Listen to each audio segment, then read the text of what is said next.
আমাদের কাছে বিবেক সরকার নামে কুঞ্জমলা এলাকার বিবেক সরকার নামে একজন লোক আমাদের কাছে অভিযোগ করেছিলেন যে গত 5 তারিখ ওনার ঘর থেকে চোরের দল হানা দিয়ে বিভিন্ন জিনিস চুরি করেছে, সিগারেটার, গোল্ডেন নামে এবং অন্যান্য সামগ্রী চুরি করেছে। এবং ওনার সিসিটিভি ফুটেজ অনুসারে আমরা দেখে কয়েকজন চোরকে শনাক্ত করা হয়।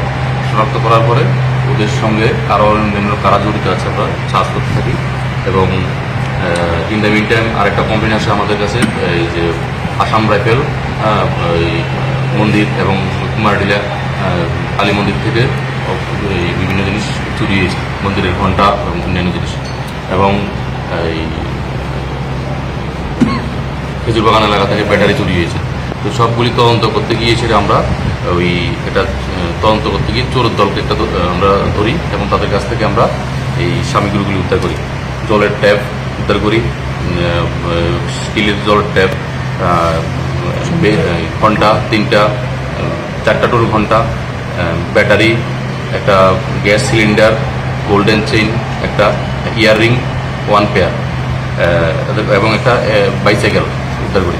উদ্ধার করার পরে যদিও এইগুলি ওদের স্বীকারোক্তি মূলে আমরা যেই ওরা বিক্রি করে যার কাছে একজন উন্নামূলকী রাকেশ সরকার রাধানগর এলাকার ওর দোকানে গিয়েই আমরা মূলত এই ওয়াটার চুরির জন্য সামগ্রীগুলি আমরা তাদের উদ্ধার করি।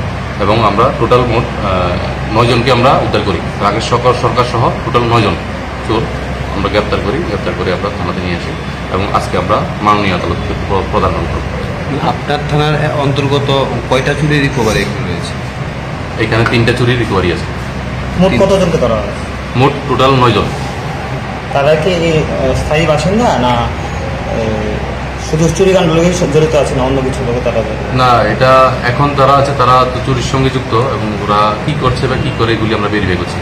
আচ্ছা, কেন তারা এই চুরির সঙ্গে জড়িত, মানে কিছু কি পাওয়া গেছে, কি কারণে কেন তারা চুরি করছে এগুলি আমরা জিজ্ঞেস করছি।